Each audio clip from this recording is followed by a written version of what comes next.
Sprite Castle. Sprite Castle. Sprite Castle. Mr. Rob O'Hara. Sprite Castle. Hey, look at that. Look at things working. Listen, I don't want boat and Aaron to fool you. This is hard. They make it look easy, but there's a lot of buttons on here. Hi, my name is Rob O'Hara. A lot of people online know me as Flack. I used to be Jack Flack on bulletin boards, but I just became Flack over the years. So you may or may not be familiar with my podcasts. I've done a show for a long time called You Don't Know Flack, where I talk about different things about my life, things that interest me. And then many years ago, I started a podcast called Sprite Castle, which is a game in which I play, discuss, and review Commodore 64 games. And so the fellows over at the Amigos podcast have been generous enough to share their platform with me, and I am super excited to be able to get my podcast out to even more people. So again, Sprite Castle, if you subscribe to the RSS feed, the Amigos Master RSS feed, you will start seeing Sprite Castle showing up in that feed. And I really wanted to contribute in other ways, and so I always play the games that I review on Sprite Castle, but I haven't historically recorded those gameplay sessions in any way. And so that is what this is. Now, if you are watching this, then you are about to get a spoiler, because the game I'm going to be reviewing later this week on Sprite Castle is Yie Ar Kung-Fu. But today I'm going to be playing Yie Ar Kung-Fu on the Commodore 64. Now, some of you are familiar with my podcast and my show, some of you aren't. I'm not going to try to fool anybody. I am using an emulator for this, the purposes of these videos that I play. I have a lot of different ways. I'm looking around the room here. I have a lot of different ways to play Commodore 64 games. I have a real Commodore 64 hooked up. The Commodore that I owned back in the mid-'80s still works. I have an Ultimate 64. I have the Mini, C64 Mini. I don't have the real full-size version because for some reason that company hates North America and won't release one here. But I recently discovered I won't say discovered, someone told me about a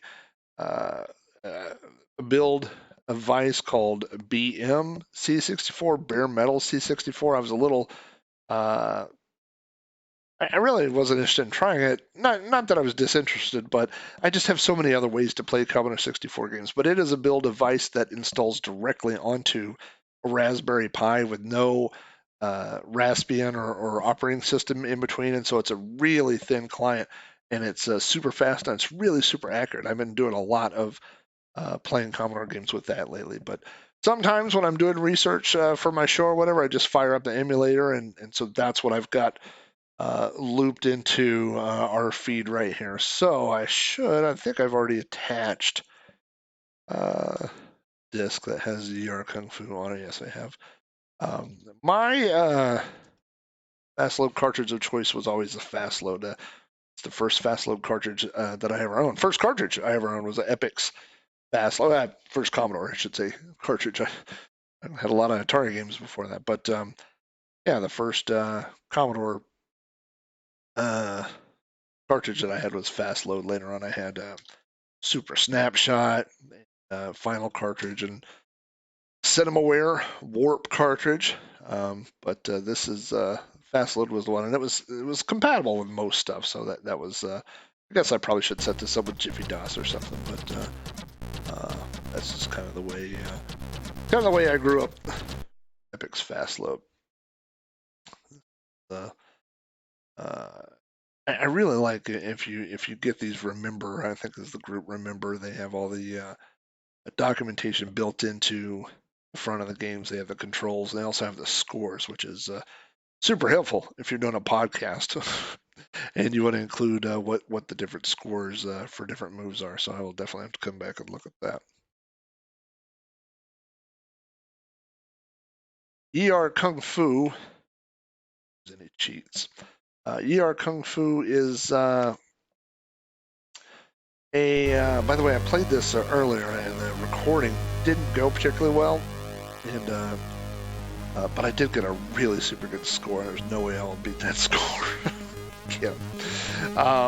But Yie Ar Kung-Fu was, of course, an arcade game, and then it got ported to the Commodore 64. I'm not sure. I haven't really done all the research yet. I don't know what other systems it was released on, but I like to talk about the trifecta of my early teenage years, which was breakdancing, ninjas, and then skateboarding. So that was kind of like three eras that happened back to back that really kind of made me who I am, who I was, who I am.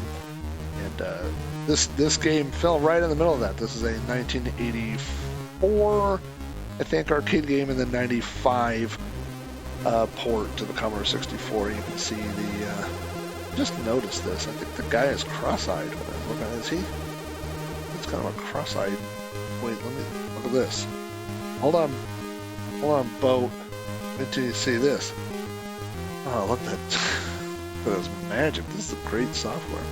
He is kind of cross-eyed looking guy there. There's the cover to the cassette. In the United States and the U.S. here, nobody used cassettes. When I say nobody, I mean I'm sure there was some guy somewhere, but I didn't know a single person that had a cassette drive for their Commodore 64 for more than about a week. I had one for a very, very short amount of time, and it was kind of like this is what you would get until you could afford a disk drive the next month or something like that, you know. And that's about how long I had one. I had a couple of cassettes that had ED software on there. The only option, as you see here when I get ready to start the game, is one player, two player, and two player is just alternating back and forth. It's not versus fighting each other. So you get 10,000 points if you can do a perfect victory, which is like a flawless victory, I guess, in Mortal Kombat, where you don't get hit at all, and you get bonuses every bonus min every 20,000 points, which when you get to about level 4, you'll see why you want to have bonus min. So there are 2 locations in this game. The first 5 fights take place in front of this waterfall, and then the other ones take place, I think it's like a pagoda look. Oh, look! There's a perfect one right there. So I've almost got my first extra man. Every enemy, and most every enemy, I think there's a couple of exceptions, but most of the enemies are named after the weapon that they are proficient in. So this is Star.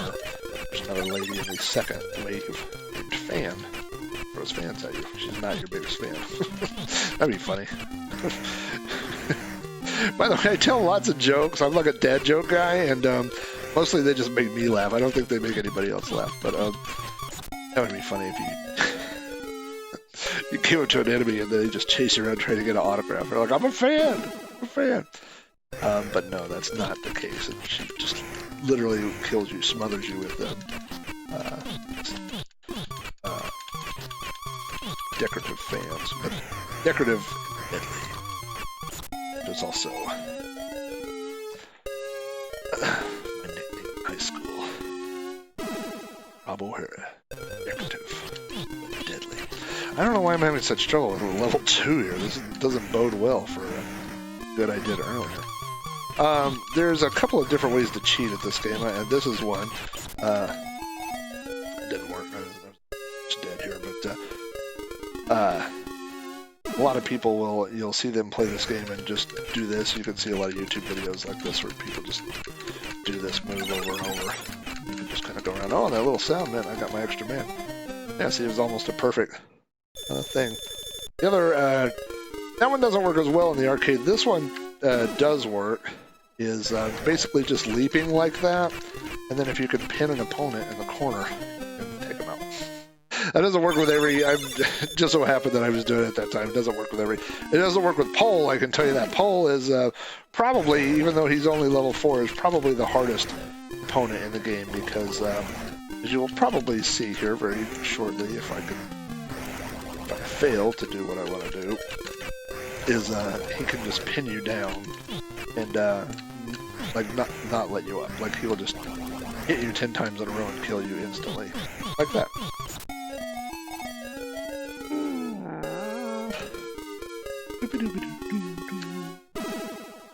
So the other technique, and this is the technique that you use in the arcade as well, and maybe that's a sign of a good port, you know, is that when things that work in the arcade version work on the home version as well, but is to just kind of too soon.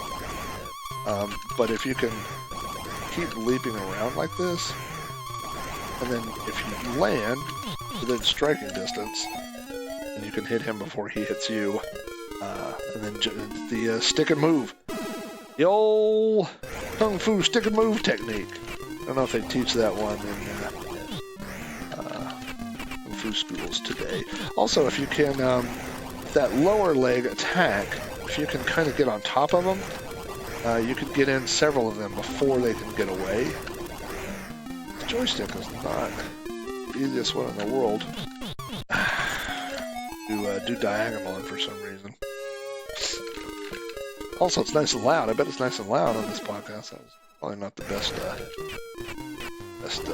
of mine. So all these times when I'm jumping straight up, I'm really meaning to jump diagonally. And I meant to jump diagonally. And try to land where I could get in 1 or 2 shots and then get away. Like that. Oh!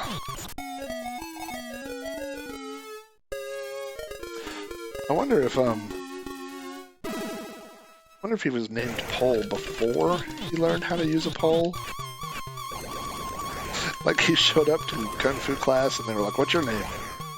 "Well, it's Pole." "Oh boy, we got a weapon for you."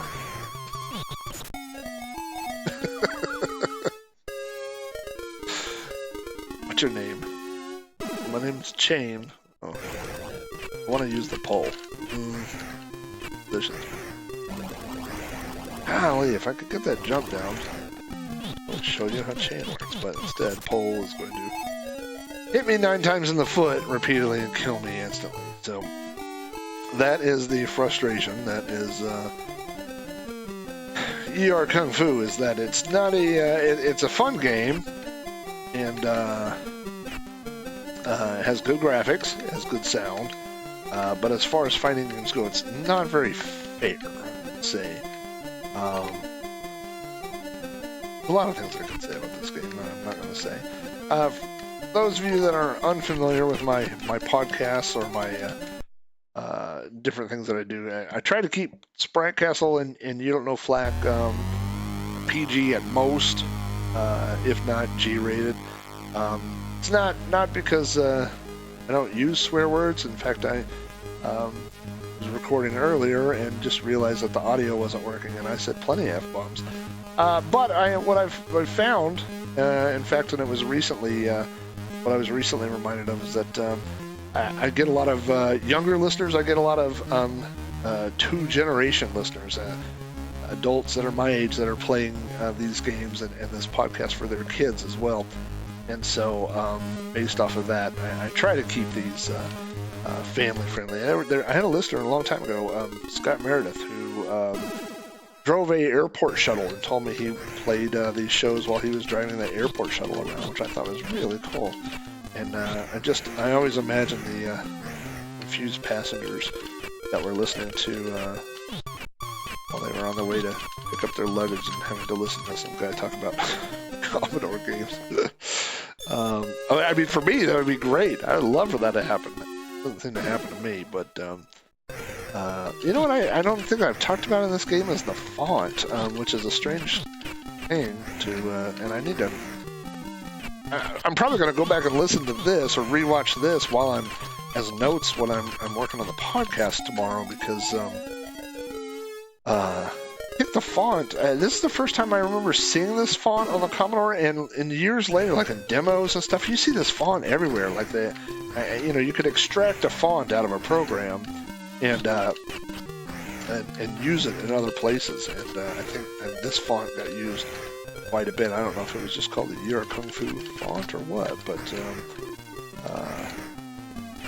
I like, one thing about the Commodore is that, and when I say the Commodore, I'm talking about the 64. I know that there's rumors that there's a 16-bit Commodore, but this is really the Commodore. That it had the ability to do little extra things like that little waterfall that's in the background. That's kind of a nice little touch. Like, they didn't have to do that, but I'm going to try my technique here. Sensei, what should I do if I see a guy with nunchucks? I just start throwing flying kicks. Hopefully, he won't bash your brains in with his nunchucks. Sometimes you win, sometimes you lose. Here's a off-the-head story. We have an Asian market, which I had never been to before earlier in the past year or so. We discovered it, maybe a couple of years. And I really went there because I heard that they had an amazing selection of, I'm just going to call them ramen noodles. Obviously, they're not all ramen brand. They're all different kinds of brands and stuff. Oh, I hate you. And I was walking down the tea aisle and I saw oolong tea, and I thought that was so funny because I had no idea that I don't know if this guy's name is Oolong because of the tea or if that has that name has some significance. But I almost bought some just because Oolong here. This was definitely a favorite of mine in the arcades. Like I said, I was not a favorite of mine in the arcades or anywhere else. I was a big fan of ninja movies. Enter the Ninja, Revenge of the Ninja, Ninja 3 Domination. I watched a whole bunch of afternoon UHF kung fu and karate movies and chopsaki movies, I think they call them. Just really bad kung fu movies. Kung Fu Theater, I think is what it was called on UHF. I watched Kung Fu Theater. And, take that, pole. And I got an extra man, which I'm probably going to need very shortly here. I would do all that, and so I was a big fan of that, and so anytime that I could go to an arcade and get my butt kicked by a large guy with a chain. I liked Shinobi. I liked, that was later. I liked Kung Fu Master. I liked, huge fan of Karate Champ. I owned if you're not familiar with my other arcade podcasts and habit, I've owned close to 100 arcade games over the years. The most I had at one time was 30 in a little backyard arcade. So I've owned multiple Shinobi cabinets. I owned a Karate Champ cabinet. I never owned Yie Ar Kung-Fu. I would have liked to. This is a really fun game. I always enjoyed it. I think that I would almost say that the arcade game is easier. It's at least they're very close in difficulty. So, hey, I think I'm gonna wrap up this video. I think this went as a good first test of the recording. So, again, if you're subscribed to the Amigos Master RSS feed that gets all the shows, you're going to see Sprite Castle show up later this week in your feed, and I look forward to hanging out with you guys. If you're on, if you support the Amigos already on Patreon, or if you are one of my supporters on Patreon, you'll also get access to the Amigos Discord server, and there's a Sprite Castle channel set up now. So if you want to come chat with me, there's several hundred users on there, and everybody on there is super friendly, and there's all kinds of conversations about retro gaming and different systems, and a lot of cool stuff going on there, and a lot of cool people. So if you're one of the Patreon supporters of either the Amigos or my show, then you get access to all that. So anyway, thanks again for tuning in for this first video. I'm still working out the kinks a little bit, but hopefully this will get better as time goes on, and looking forward to doing more of these. Thanks.